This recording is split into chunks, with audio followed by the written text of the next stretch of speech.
그 다음에 이제 검사 이야기를 할 텐데요. 현대의료는 점점 검사법이 발달하죠. 네. 목포 신안 앞바다에 섬이 몇 개야 하고 물어보면 지도로 이렇게 보면서 찍어보면 셀 수도 있을 것 같아요. 다도해지만. 자, 축척을 점점 늘려봅니다. 그러면은 막 조그만 점도 막 많이 나타나고요. 더 늘리면은 막 진짜 이제 먼지 같은 그런 섬들이 나타나기 시작합니다. 신안 앞바다 다도의 섬은 몇 개인지 아무도 모른다가 답입니다. 왜 그러냐면 이건 복잡계, 자연의 복잡계를 나타내는 그런 현상인데 어디부터 면적이 얼마부터 섬이라고 하는지를 그거를 누구도 정의를 하지 못하기 때문에 그런데 굳이 답을 내려면은 어디부터 섬이라고 해야 한다. 이게 누가 인위적으로 이거를 결정을 해야 합니다. 사람의 몸은 복잡계, 자연 복잡계 최고봉이죠. 그래서 이제 무릎 아프신 어르신들도 많으실 텐데 저는 관절염이 전공이니까 이제 무릎이 아파서 이제 가셨는데 무릎 아프시면 이제 엑스레이 사실 안 찍어도 돼요. 아무것도 안 해도 돼요. 퇴행성 관절염, 어르신들 오는 퇴행성 관절염은 그냥 운동하시고 약은 진짜 많이 아플 때 어쩌다 한번 드시고 그러시면 됩니다. 그렇지만 사진을 찍죠. 엑스레이 찍으면 엑스레이는 뼈만 보이기 때문에 굉장히 많이 진행하기 전에는 아무것도 안 나오는 일이 되게 많습니다. 그러면 아픈데 이게 괜찮을 리가 없으니까 그러면은 검사 방법을 점점 정밀하게 해서 초음파를 보고 심지어는 MRI까지 찍힙니다. MRI는 한 번 찍는데 요즘 뭐 그 급여가 안 되니까 뭐 100만 원 막 이렇잖아요. 100만 원짜리 사진을 찍어 놓으면 이제 별거가 다 보이기 시작합니다. 물렁뼈가 어떻고, 그 연골판이 어떻고, 뼈가 어떻고, 주변에 근육이 어떻고 막 얘기가 나오는데 저도 관절염 연구를 하면서 이 부분에 굉장히 관심이 있어서 저희 학교 춘천에 있거든요. 춘천의 지역사회 몇백 명 그 60세 이상 지역사회 주민들, 병원에 아파서 오신 분이 아니라 그냥 지역사회 주민들을 이제 모아서 연구를 해봤는데 MRI 찍어봤는데 MRI에서 보이는 이상들이 아픈 거하고 전혀 상관이 없어요. 그러니까 무릎 안 아프신 분들도 어느 나이가 되면 MRI 찍으면은 연골에 뭐가 있고 다 이게 나옵니다. 심지어는 이렇게 연골판이 깨졌다. 이런 분들 아무 증상 없이 잘 다니시는 분인데 그냥 연구 목적으로 MRI 찍어 드릴게요. 찍어보면 연골판 깨져 있습니다. 여러분들 연골판 깨졌으니까 수술하라는 말 들으시는 분들 아마 계셨을 것 같아요. 왜냐하면 그만큼 많으니까. 그러니까 별 문제가 없는데 65세 이상 어르신들이 무릎을 그냥 무작위로 잡아서 찍히면 연골판 파열 나오는 경우가 굉장히 많습니다. 전혀 아프지도 않으신 분들. 거꾸로 됐죠. 나는 아파서 병원에 가서 MRI를 찍었더니 연골판이 깨졌으니까 이걸 수술해야 한다. 이렇게 돼 있죠. 그런데 정말 이 연골판 깨진 게 내 무릎이 아픈 원인인가? 저는 아니라고 보거든요. 근데 그런데도 불구하고 지금 현대의료는 이렇게 많은 이상들을 굉장히 많이 잡아내고 그걸 다 치료를 해야 하는 쪽으로 이렇게 가고 있고 검사가 너무나 정밀하면 저를 포함해서 여기 오신 분들 다 환자 됩니다. 지금 불편하시지 않으신 분들도 날 잡아가지고 피 뽑아서 한 검사를 막 수십 개를 해보면 뭔가 이상이 나와요. 내일은 없어질 수도 없는 이상. 그래서 제가 오늘 돈 되는 얘기를 좀 많이 해드리고 싶어요. 그래서 너무 불안해 하시지 말고 아프면, 무릎 아프고 하시면 파스라고 아시죠? 플라스터 패치 이거 붙이고 좀 한 1, 2주 지나면은 그냥 좋아지시면 병원 안 가셔도 되고요. 사진 안 찍으셔도 되고 사진 찍으면 이제 쓸데없는 이상이 굉장히 많이 나오죠. 허리도 마찬가지입니다. 허리 디스크도 마찬가지예요. 그래서 저희 남편은 허리를 전공하는 신경외과 의사인데 저희 남편도 어느 나이가 되고 난 다음에는 어르신들 허리 수술 안 하더라고요. 이게 할 필요가 없다고. 이게 해도 그만, 안 해도 그만. 그냥 많이 아플 때 이때가 지나가면 또 그냥 괜찮은 시기가 오고 이렇게 롤러코스터 타듯이 우리 몸이 그런데 꼭 그냥 많이 아플 때 가서 뭘 찍어보면 이렇게 이상이 나오게 돼 있거든요. 그러면 이제 필요하지도 않을 수도 있는 그런 치료를 하게 되는 이게 현대의학의 모습이고요.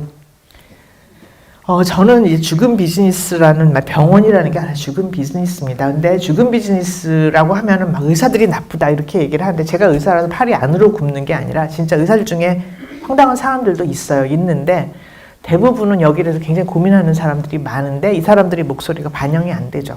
죽은 비즈니스는 의료 산업, 약, 제약회사, 그리고 병원, 이 주체들이 주범입니다. 아까 말씀드렸죠. 우리나라 병원은 90% 이상이 사유재산, 사기업하고 똑같다고 말씀드렸죠.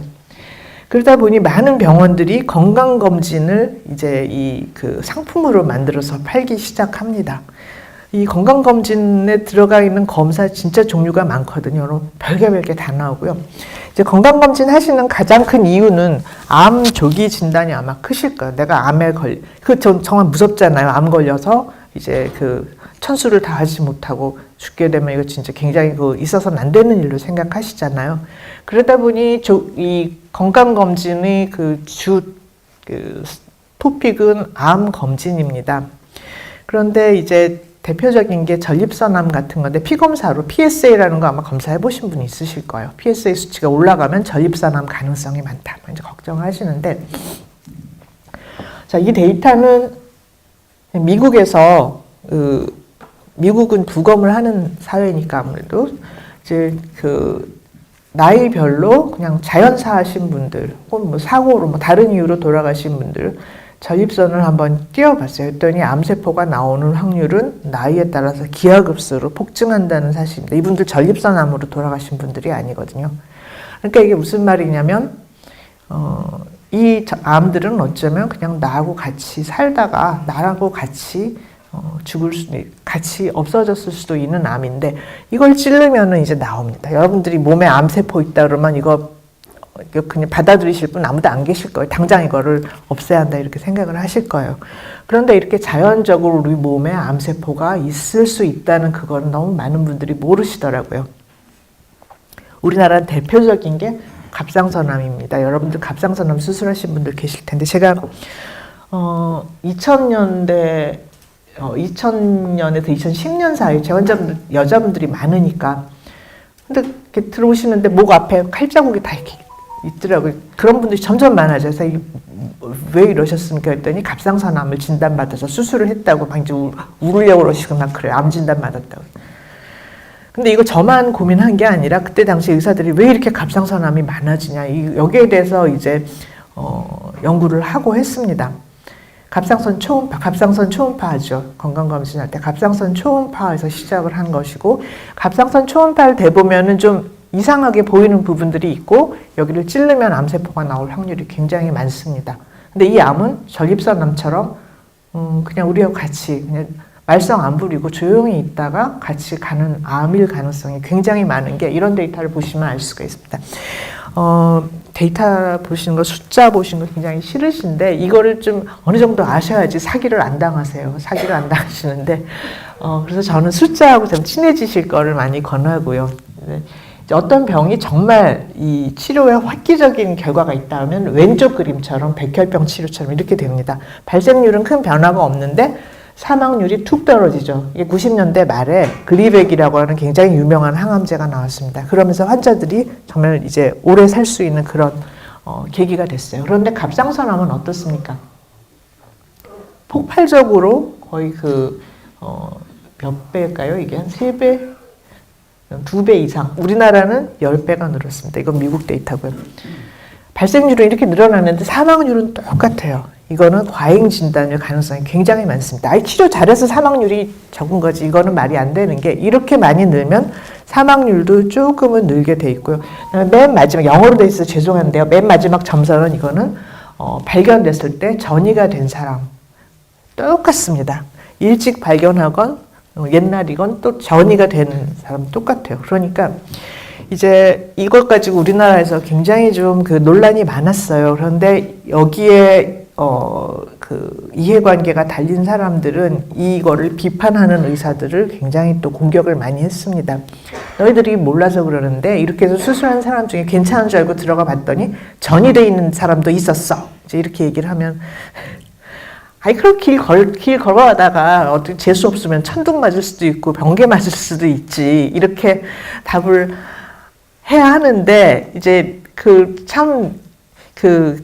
근엄한 얼굴을 하고 이렇게 해서 빨리 잡아내야지. 그렇게 이렇게 괜찮다고 했다가 전이된 사람도 있어요. 이렇게 하면은 어떻게 됩니까? 바로 공포 마케팅이 작용을 하는 거죠. 사실은 그런 확률은 굉장히 적은데도 불구하고 그 많은 환자들 중에 정말 길 가다가 벼락 맞을 수 있고 부산까지 가다가 교통사고 날 수 있는 그거를 들어대면서 모든 사람이 다 갑상선 검사를 해야 한다.